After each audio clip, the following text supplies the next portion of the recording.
21 de maio de 2020, com Jesus ao pé do ouvido. Dando sequência no Evangelho diário de sua Santa Igreja, o Senhor nos convida a ouvi-lo hoje, em João, capítulo 16, de 16 a 20. Estamos em nome de um Deus que é Pai, Filho e Espírito Santo. Amém. Disse-lhes Jesus: ainda um pouco de tempo e já não mais me vereis. E depois mais um pouco de tempo e me tornareis a ver novamente, porque vou para junto do Pai. Nisso, alguns dos seus discípulos perguntavam uns aos outros: que é isso que ele nos diz? Ainda um pouco de tempo e não me vereis? E depois mais um pouco de tempo e me tornareis a ver? E o que significa também, eu vou para o Pai? Diziam então: que significa este pouco de tempo de que ele fala?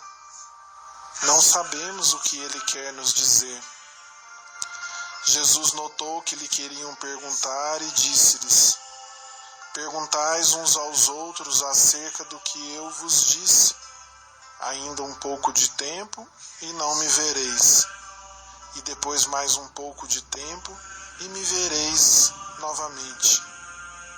Em verdade vos digo, havereis de lamentar e chorar, mas o mundo se há de alegrar.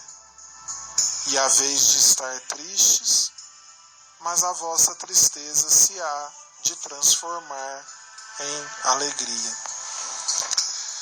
Neste Evangelho, o Senhor traz uma passagem em que os apóstolos se portam confusos diante daquilo que o Senhor lhes falava, a iminência da crucifixão, da morte, depois da ressurreição, depois da ascensão do Senhor, do envio do Espírito Santo.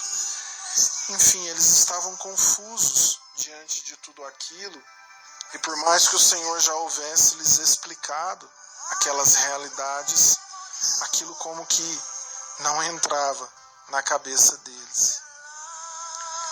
E 2000 anos depois, meus irmãos, nós também continuamos não entendendo o agir e o falar de Deus na nossa vida. Porque muitas vezes nós seguimos a lógica humana, o entendimento de como as coisas deveriam ser na nossa cabeça, no nosso julgamento. E como o Senhor quase sempre ele quebra lógicas humanas, ele age de formas ocultas, até mesmo para confundir aqueles que não lhe pertencem, nós temos dificuldade em interpretar, como os apóstolos tiveram. Muitas vezes é difícil para nós, olhando para a nossa própria vida, entender a lógica de Deus, de que muitas vezes nós precisaremos perder algo para ganhar algo mais valioso, que talvez seria incompatível com aquilo que nós perdemos. Para nós, muitas vezes, toda perda é sempre prejuízo, é ruim, é castigo. É-nos difícil entender que, às vezes, nós precisaremos chorar agora para sorrirmos depois. É complicado, muitas vezes, entendermos as correções que Deus faz a nós por amor. Muitas vezes nós interpretamos errado o amor de Deus como devendo ser um amor que sempre nos apoiasse, nos ajudasse, fizesse as nossas vontades. E aí, quando somos corrigidos por Deus, muitas vezes entendemos aquilo como uma vingança, um castigo ou algo que não nos faz entender. Às vezes é difícil entendermos que as dores, as cruzes, os prejuízos, muitas vezes são, na verdade, graças de Deus ocultas, porque nos fazem crescer, nos fortalecem, nos lapidam, nos ajudam a retomarmos para o caminho certo, que às vezes nós nem percebíamos que tínhamos desviado. Achávamos que estávamos caminhando corretamente, que estávamos num caminho seguro, bom, frutífero. E Deus muitas vezes precisa utilizar de situações difíceis e contrárias à nossa vontade para nos colocar novamente nos eixos.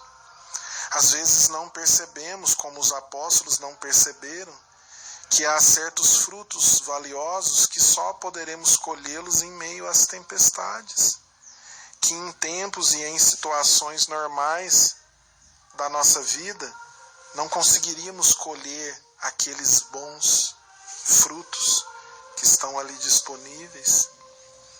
Às vezes não enxergamos como a paciência de Deus é enorme com cada um de nós, diante da quantidade de pecados que temos, de negativas que fazemos para Deus, de situações em que colocamos Deus em último plano na nossa vida, nos chamados de Deus que recusamos, nos traços da nossa personalidade que não nos esforçamos para mudar, e assim nós não percebemos a grande paciência e o grande amor de Deus.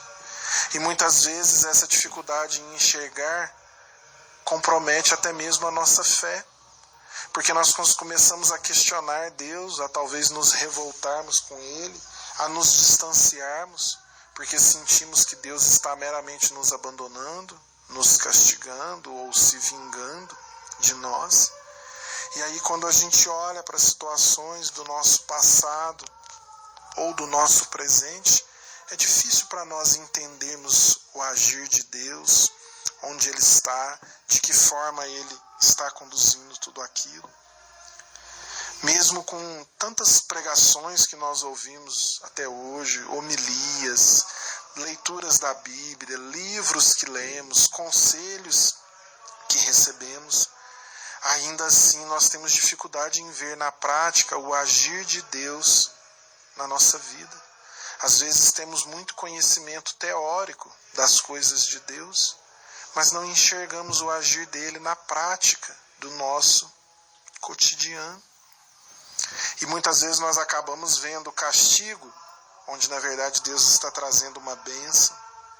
Vemos desgraça, onde na verdade é uma oportunidade de avanço, de correção que o Senhor está nos dando. Vemos apenas perda, onde talvez na verdade foi uma libertação, um livramento que o Senhor trouxe para a nossa vida. Às vezes vemos situações, pessoas, ocasiões, questões que nós achamos que foram enviadas por Deus e que são bênçãos, quando na verdade aquilo são armadilhas terríveis que foram armadas para nos derrubar ali na frente, e tantas outras situações. Por isso nós queremos te pedir, Senhor, à luz deste evangelho de hoje, que o Senhor abra o nosso entendimento por intermédio do Teu Espírito Santo, para que nós consigamos compreender e visualizar o Teu agir na nossa vida, tanto nas pequenas quanto nas grandes situações. Dê-nos olhos espirituais, ouvidos espirituais aguçados para ouvir e entender e aceitar os Teus chamados, as Tuas propostas. Não queremos mais caminhar da escuridão, da falta de entendimento, das dúvidas, dos erros de julgamento a respeito de Vós, ó Senhor. E te pedimos também que o Senhor nos ajude, Senhor, a aceitar mesmo aquilo que não compreendermos. O Senhor não deve explicações para nós, não precisa ficar nos explicando. Nós sabemos que o Senhor quer o melhor para nós a cada situação. Então mesmo aquilo que nós não compreendermos, não concordarmos, não conseguirmos enxergar, nós te pedimos auxílio para que nós aceitemos. Que o Senhor nos dê forças para que as coisas aconteçam do Teu jeito, Senhor, e não do nosso jeito. E que o Senhor esteja sempre junto de nós, Senhor, nos lembrando de que tudo aquilo que não for corrigido nesta terra será corrigido no céu. Toda perda, toda injustiça, todo prejuízo, todo problema, desgraça, cruz, tudo aquilo que recair sobre nós nesta terra e que for injusto, se converterá para nós um dia em frutos de santificação, de vida eterna, de expiação dos nossos pecados. Nós escolhemos confiar em Ti, Senhor, mesmo nas ocasiões em que não entendermos plenamente. Faça conforme for da Tua vontade, e aquilo que o Senhor puder nos ajudar a compreender, a enxergar, nós aceitamos de bom grado. Amém. Este foi mais um Com Jesus ao pé do ouvido. Comunidade Fé com Obras, Três Pontas, Minas Gerais, terra do Beato Padre Vitor e de nossa mãe.